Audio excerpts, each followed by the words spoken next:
اعوذ باللہ من الشیطان الرجیم بسم اللہ الرحمن الرحیم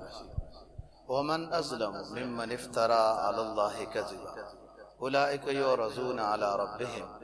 ويقول الاشهاد هؤلاء الذين كذبوا على ربهم الا لعنة الله على الظالمين الذين يصدون عن سبيل الله ويبغونها عوجا وهم بالآخرة هم كافرون اولئک لم يكونوا معجزین فی الارض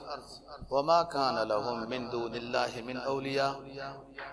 یضاعف لهم العذاب ما كانوا يستطيعون السمع وما كانوا يبصرون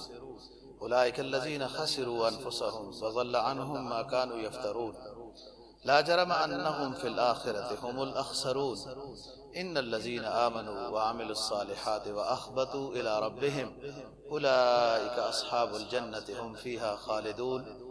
مثل الفريقين كالأعمى والأصم والبصير والسميع هل يستويان مثلا افلا تذكرون صدق الله العظيم ومن اظلم ممن افترى على الله كذبا اس شخص سے بڑا ظالم کون ہو سکتا ہے جو اللہ کی طرف جھوٹ کی نسبتیں کرتا ہے۔ انہی لوگوں کو پیش کیا جائے گا ان کے رب کے سامنے وَيَقُولُ الْأَشْهَادُ هَؤُلَاءِ الَّذِينَ كَذَبُوا عَلَى رَبِّهِمْ، گواہ یہ گواہی دیں گے کہ یہی وہ لوگ ہیں جو اللہ کے بارے میں جھوٹ منسوب کرتے تھے۔ سنو لعنت ہے ظالموں کے اوپر۔ ظالم کون لوگ ہیں یہاں پر؟ مراد ظالمین سے الذین یصدون عن سبیل اللہ ویبغونها عوجا وهم بالآخرۃ هم کافرون، یہ وہ لوگ ہیں جو اللہ کے راستے سے دوسروں کو روکتے ہیں اور اللہ کے راستے میں کجی تلاش کرتے ہیں اور آخرت کے منکر ہیں۔ اولئک لم یکونوا معجزین فی الارض، یہ وہ لوگ ہیں جو اللہ کو زمین میں ہرا نہیں سکیں گے، وہ یہ سمجھیں کہ بچ کر نکل جائیں گے، عذاب سے بچ جائیں گے۔ ما کان لهم من دون اللہ من اولیاء، ان کے لیے اللہ کے علاوہ کوئی دوست نہیں ہوگا۔ یضاعف لهم العذاب، ان کے لیے دوہرا عذاب ہوگا۔ ما كانوا يستطيعون السمع وما كانوا يبصرون، نہ یہ سننے کی صلاحیت رکھتے تھے اور نہ دیکھنے کی،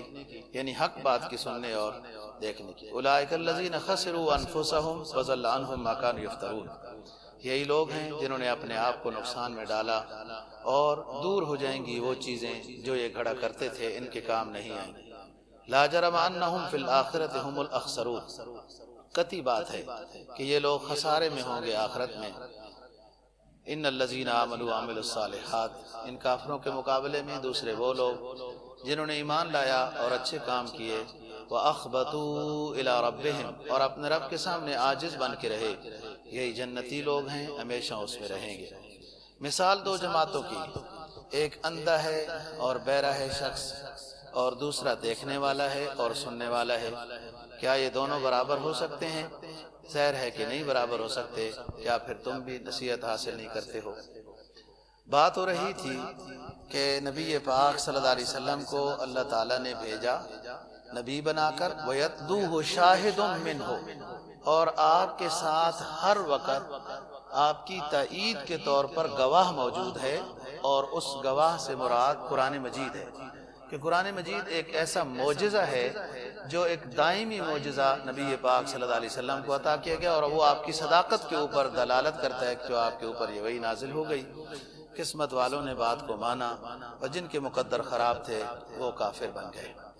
کافروں میں سے بعض کافر ایسے رہے جو اللہ کی طرف جھوٹی باتیں منسوب کرتے رہے، مثلا اللہ کی اولاد کو ٹھہرانا کہ اللہ کا بیٹا ہے یا اللہ کے کوئی اور رشتہ دار ہیں، یہ اللہ کی طرف جھوٹ بات کی نسبت کرنی ہے۔ اسی طریقے سے اللہ کے شریک ٹھہرانا کہ اللہ کے یہ جو بت ہیں یا فلاں ہیں یہ اللہ کے ساتھ شریک ہیں، یہ بھی ہماری کوئی مدد کرتے ہیں، یہ بھی اللہ کی طرف جھوٹ کی نسبت کرنی ہے۔ اللہ کی اولاد ٹھہرانا، جیسے بعض مشرکین نے کہا فرشتے اللہ کی بچیاں ہیں، بعض نے یہود و نصارہ نے پیغمبروں کو اللہ کی اولاد کی طرف نسبت کر دی۔ فرمایا وَمَنْ أَظْلَمُ مِمَّنِ افْتَرَىٰ عَلَى اللَّهِ كَذِبًا، اس شخص سے بڑا ظالم کوئی نہیں ہو سکتا کہ جو اللہ کی طرف جھوٹی باتیں منسوب کرتا ہے، شریک ٹھہرانا اور اسی طریقے سے اللہ کی اولاد کی نسبت اللہ کی طرف کرنا، اللہ ان چیزوں سے پاک ہے، یہ جھوٹے لوگ ہیں۔ اولئک یعرضون علی ربہم، ایسے کافروں کو بھی اللہ کے سامنے پیش کیا جائے گا۔ وَيَقُولُ الْأَشْهَادُ هَؤُلَاءِ الَّذِينَ كَذَبُوا عَلَى رَبِّهِمْ، گواہ یہ گواہی دیں گے کہ یا رب یہ وہ لوگ ہیں جو آپ کی طرف اس طرح کی غلط باتیں منسوب کرتے تھے کہ یہ اللہ کے شریک ہیں، ما یقربونا الی اللہ زلفیٰ، ہم ان کو اس لیے پکارتے ہیں کہ اللہ کا قریب کرتے ہیں، یا آپ کی طرف اولاد کی نسبت کرنے والے، وہ یہ لوگ ہیں۔ اشہاد گواہی دینے والے گواہی دیں گے، یہاں اشہاد سے مراد فرشتے ہیں کہ وہ فرشتے جب یہ کافر لوگ پیش ہوں گے تو فرشتے ان کے ساتھ ہوں گے کہ اس طریقے سے یہ کام کرتے رہے۔ قرآن مجید نے دوسرے مقام پہ فرمایا نا کہ وَوُضِعَ الْكِتَابُ وَجِيءَ بِالنَّبِيِّينَ وَالشُّهَدَاءِ وَقُضِيَ بَيْنَهُم بِالْحَقِّ۔ وَوُضِعَ الْكِتَابُ وَجِيءَ بِالنَّبِيِّينَ وَالشُّهَدَاءِ، کتاب کو لایا جائے گا، مراد اعمال نامے ہیں۔ انبیاء علیہ السلام بھی آئیں گے، ویسے اللہ ان سے پوچھیں گے کہ آپ نے ان کو کہا تھا کہ میری عبادت کرو یا مجھے اللہ کا بیٹا مانو، جیسے حضرت عیسیٰ علیہ السلام کی بات کو قرآن مجید نے 7ویں پارے میں ذکر کیا ہے کہ وہ آگے سے عرض کریں گے کہ اللہ پاک میں نے ایسا نہیں کیا ہے، جب میں دنیا سے ہٹ گیا تو کنت انت الرقیب علیہ، آپ جانتے ہیں یہ کیا کرتے رہے ہیں۔ تو وُضِعَ الْكِتَابُ وَجِيءَ بِالنَّبِيِّينَ وَالشُّهَدَاء، اعمال نامے آئیں گے، پھر اس کے بعد انبیاء علیہ السلام سے یہ سوال ہوگا، اور پھر آخر میں والشہداء، شہداء سے بہت لمبی تفسیر ہے کہ وہ کیا چیز گواہ بنے گی۔ انسان کے اعضاء انسان کے حق میں یا خلاف گواہ ہوں گے، زمینیں جہاں کہیں وہ بیٹھا نیکی کی، ذکر و اذکار کیا یا گناہ کیا، وہ گواہ ہوں گے۔ اسی طریقے سے جو ہر وقت فرشتے ساتھ ہیں انسان کے، وہ بھی اس کے حق میں یا ان کے خلاف۔ اور فرشتے ایسی ایک مخلوق ہے کہ ان کے ساتھ کسی کی کوئی ضد یا یوں نہیں ہے کہ یہ ہمارے رشتہ دار ہیں تو لہٰذا ان کے حق میں گواہی دینی ہے، یہ ہمارے پارٹی کے لوگ ہیں تو ان کا خیال کرنا ہے، تو بس جی ہم تو جیسے کیسے بھی ہیں، ہم نے مرنا جینا اسی کے ساتھ ہی ہے۔ یہ فرشتے ایسی مخلوق نہیں، لا یعصون ما امرهم ویفعلون ما یؤمرون، یہ ذرہ برابر بھی اللہ کے حکم کی خلاف ورزی نہیں کرتے، انصاف کے ساتھ۔ اس لیے اللہ نے ان کو معصوم بنایا ہے، یعنی ان کے پاس ان کو نا کوئی ضروریات ہی نہیں ہے، کوئی ان کی خواہشات ہی نہیں ہے کہ ہمیں ایک مطلب اسلام آباد میں پلاٹ ملنا چاہیے یا کوٹھی یا کوئی اور چیز یا اس طرح، ایسی ان کی ضرورتیں ہی نہیں بنائیں، ان کی ایسی خواہشات ہی نہیں ہیں کہ یہ کبھی ان کا ترازو یوں جھک جائے کبھی یوں جھک جائے، اس طریقے کے یہ نہیں ہے، یہ صحیح انصاف کے ساتھ گواہی دیں گے۔ تو یہاں یقول الاشہاد سے مراد فرشتے ہیں جو انسان کے حق میں یا انسان کے خلاف گواہی دیں گے، یہاں پر تو یہ کفار کے خلاف گواہی دیں گے جو اللہ کی طرف نسبتیں کرتے تھے اولاد کی یا شریک ٹھہرانے کی۔ فرمایا الا لعنت اللہ علی الظالمین، ایسے ظالموں پر اللہ کی لعنت، اللہ کی طرف سے ایک قسم کی نحوست ان پر برستی رہتی ہے۔ الذین یصدون عن سبیل اللہ ویبغونہا عوجا، یہ وہ کافر ہیں، یہ متعدی کافر ہیں۔ کافر کی بھی دو قسمیں ہیں، ایک کافر ہے چپ کر کے بس اپنے حال میں ہے، بعض کافر ایسے ہیں وہ شریر ہیں، متعدی مرض ہے کہ خود بھی کافر ہیں اور دوسروں کو بھی کافر بنانے کی فکر میں لگے ہوئے ہیں، کہیں پر جا کر کوئی رفاعی تنظیم کھولیں گے، کہیں کیا کریں گے، مائل کریں گے، ان کو ویزے دیں گے، کبھی کیا کرتے ہیں، دیوار کیا گری تھی میرے کچے مکان کی، لوگوں نے میرے صحن میں رستے بنا لیے، یہ غربت کا فائدہ اٹھاتے ہیں۔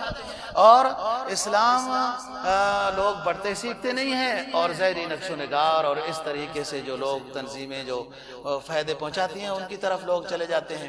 ان میں ڈبل مرض ہے، ایک تو یہ خود کافر ہیں اور دوسرا کہ دوسرے لوگوں کو بھی کفر کی طرف لے کے جاتے ہیں، صراط مستقیم پر شبہات بیان کرتے ہیں، لوگوں کو اسلام کے اوپر اعتراضات لوگوں کے سامنے بیان کرتے ہیں، کجی نکالتے ہیں، تو اس لیے ان کو دوہرا عذاب ہوگا، ایک تو ان کے اپنے کفر کا اور دوسرا کہ دوسرے لوگوں کو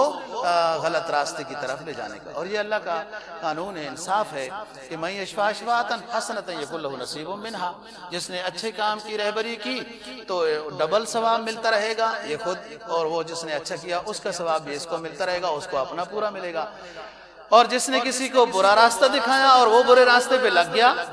تو اپنے برا کام اور اس کو بھی یہ گویا کہ استاد بنا ہے اس کے برائی کا، تو اس کے برائی کا کام اس کو بھی عذاب سزا ہوتی رہے گی، لیکن جو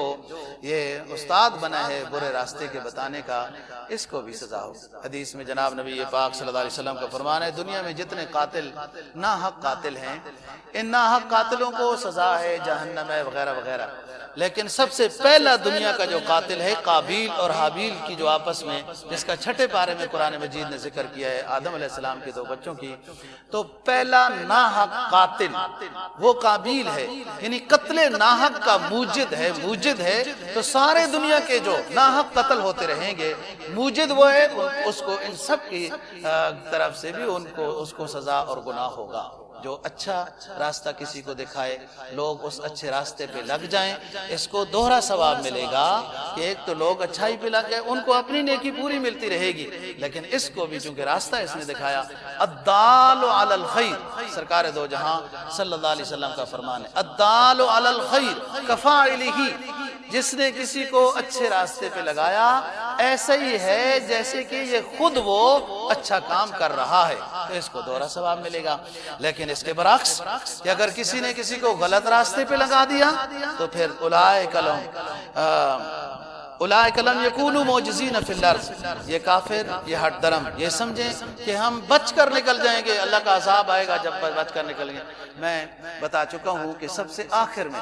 پوری دنیا جب فنا کر دی جائے گی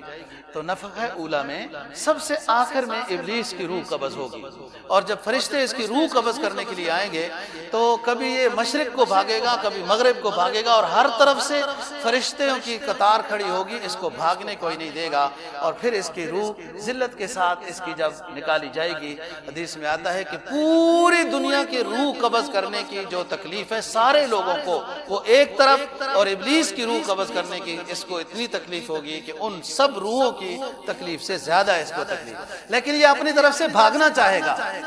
بچنا چاہے گا۔ اور بھی کافر اس طریقے سے ہٹ درم لوگ یہ عذاب سے بچنا چاہیں تو قرآن کہتا ہے اولئک لم یکونوا معجزین فی الارض، یہ اپنے آپ کو بچا کے نہیں نکل سکتے، اللہ کو یہ عاجز نہیں کر سکتے۔ ما کان لہم من دون اللہ من اولیاء، وہ ایسا حساب کا منظر ہوگا کہ اس میں اب آج اللہ نے ہی کام آنا ہے، اور اللہ سے تو یہ پہلے ہی بغاوت کا جھنڈا بلند کر چکے ہیں، اللہ سے تو ناراضگی لے چکے ہیں یہ کافر لوگ، تو آج اللہ بھی ان کا ساتھ نہیں دے گا۔ ضاعف لهم العذاب ما كانوا يستطيعون السمع وما كانوا يبصرون، ان کو دوہرا عذاب دیا جائے گا۔ دوہرا عذاب کی وجہ بتا دی ہے کہ ایک تو یہ خود کافر ہیں اور دوسرے لوگوں کو یہ کافر بناتے تھے، صراط مستقیم پر اعتراضات کر کے لوگوں کو اسلام سے پھیرتے تھے، کجی تلاش کرتے تھے، اس لیے دوہرا ما كانوا يستطيعون السمع وما كانوا يبصرون، یہ حق بات کے سننے کی صلاحیت ہی گویا نہیں رکھتے تھے، حق بات کو دیکھنے کان تو تھے، ٹھیک ٹھاک تھے۔ ابو جہل بڑا خوبصورت نوجوان تھا، اس لیے تو اس کو ابو جہل ابو الحکم کہتے تھے۔ ابو لہب آپ صلی اللہ علیہ وسلم کا خونی رشتے میں چچا ہے ابو لہب، اور بڑا خوبصورت نوجوان تھا۔ ابو لہب کا لقب ہی اس کو اس لیے دیا تھا کہ اس کا چہرہ سرخ رنگ کے شعلے مارتا تھا، اور یہ پورا خاندان ہی ظاہر آپ صلی اللہ علیہ وسلم کا خوبصورت تھا۔ وہ ابرہ بادشاہ اپنے سٹیج سے مرعوب ہو کر، عبد المطلب سے مرعوب ہو کر ابرہ بادشاہ اپنے سٹیج سے نیچے اتر آیا تھا کہ یہ تو ایک عجیب انسان آ رہا ہے، بادشاہ ہمیں تاج و تخت ہم نے پہنا ہوا ہے، اور یہ بڑا خوبصورت تو یہ ہے۔ مرعوب ہو کہ عبد المطلب خوبصورت تو تھے۔ ابو لہب کی بات کر رہا ہوں کہ کان تو تھے، آنکھیں تھی، بڑا خوبصورت نوجوان تھا، لیکن بات یہ ان کانوں کا کیا فائدہ جن کانوں سے حق نہیں سنا، اس دل کا کیا فائدہ جس دل نے حق قبول نہیں کیا، ان نگاہوں کا کیا فائدہ جنہوں نے سرکار دو جہاں صلی اللہ علیہ وسلم کو ادب و احترام اور محبت اور اتباع کی شکل میں نہیں دیکھا۔ اس لیے قرآن نے ان کانوں کی نفی کر دی، ان آنکھوں کی نفی کر دی کہ ان کانوں اور آنکھوں نے جو کام کی چیز دیکھنی تھی سننی تھی وہ کیے ہی نہیں ہے، تو ایسے کانوں اور آنکھوں کا فائدہ کیا ہے؟ اسی کو فرمایا ما كانوا يستطيعون السمع ما كانوا يبصرون، یہ لوگ خسارے میں ہیں، ہمیشہ دنیا کے لحاظ سے بھی آخرت میں جہنمی ہیں، اور ان کے مقابلے میں دوسرے لوگ ہیں جنہوں نے ایمان لایا، اچھے کام کرتے رہے، وَأَخْبَتُوا إِلَىٰ رَبِّهِمْ،